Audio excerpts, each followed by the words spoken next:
A paz do Senhor, meus amados irmãos. Mais um dia que eu quero trazer mais uma mensagem. Essa mensagem hoje ela está no livro de Filipenses, capítulo 2, no versículo 7, que na Bíblia diz: mas esvaziou-se a si mesmo, tomando a forma de servo, fazendo-se semelhante aos homens. Jesus, irmão, ele poderia ser pensado em sua igualdade com Deus, como um ser superior. Mas ele se esvaziou de si mesmo. Os dias de sua carne. O Senhor praticamente se separou da sua divindade, tornando-se filho encarnado de Deus, somente tendo sua glorificação após a morte. Paulo, aqui nesse versículo, nos livros dos evangelhos, Mateus, Marcos, Lucas e João, nos apresenta o Senhor Jesus na terra, um ser manso e humilde, mas sempre majestoso, dependente do Pai e do Espírito Santo, dependente, irmão, como eu e você.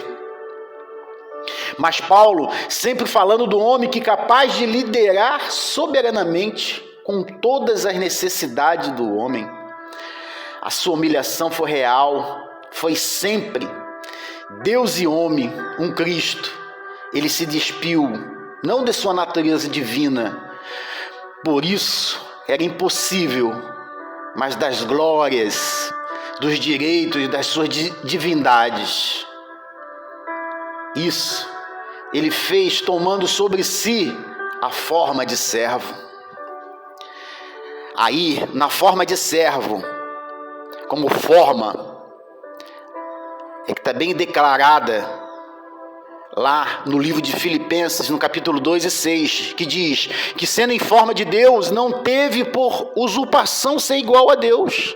Ele se tornou na realidade e na aparência um servo. Deus não espera que você o sirva temporariamente, pois o servo não tem data de validade.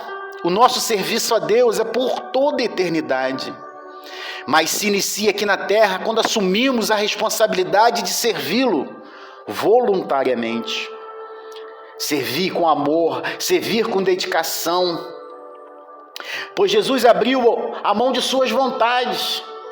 Ele não buscou o reconhecimento dos homens, ele não buscou o reconhecimento das suas autoridades e nem dos discípulos, mas buscou somente a aprovação do Pai.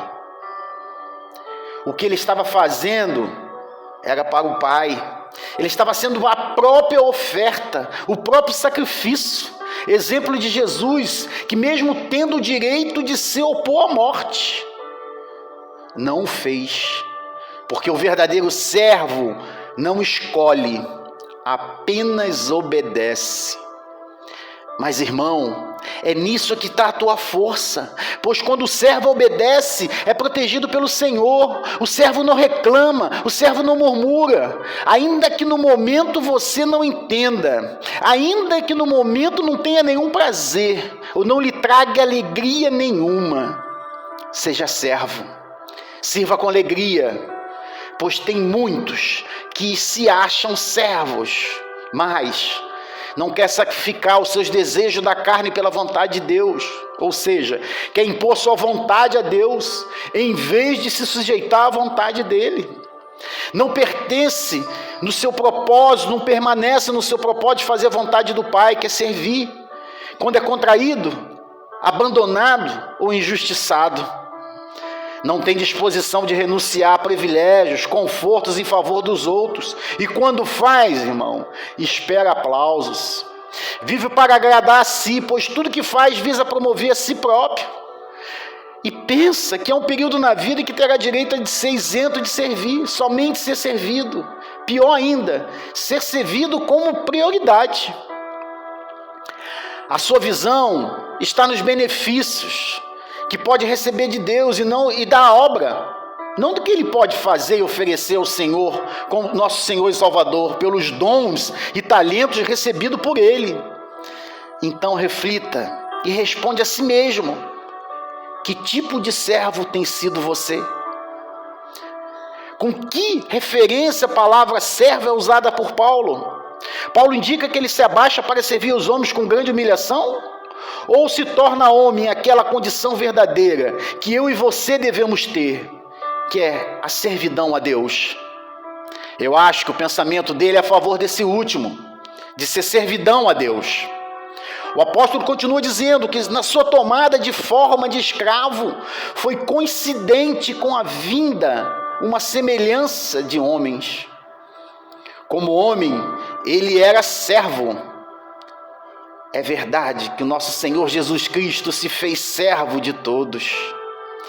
Mas semelhante aos homens, ele era realmente como homem teve que aceitar as condições de um exterior verdadeiramente humano, com as suas responsabilidades e sofrimentos. E você está sendo um servo com responsabilidade? Habitando conosco, Jesus revelaria a Deus tanto aos seres humanos quanto aos anjos, a mim e a você. Ele é a palavra de Deus, o pensamento divino, tornando audível. Pois lá em João 17, 26, diz: eu lhes fiz conhecer o teu nome. Em Êxodo 34, 6, compassivo e bondoso, tardio em irar-se, e grande em misericórdia e fidelidade. No João, de novo, a fim de que o amor com que me amaste esteja neles, e eu nele estejas. Entretanto, essas revelações seriam feitas não somente aos seus filhos nascidos na terra. Tem a sua fonte no coração de Deus, e que no manso e no humilde, Jesus se manifesta o caráter daquele que habita na luz ao ser humano.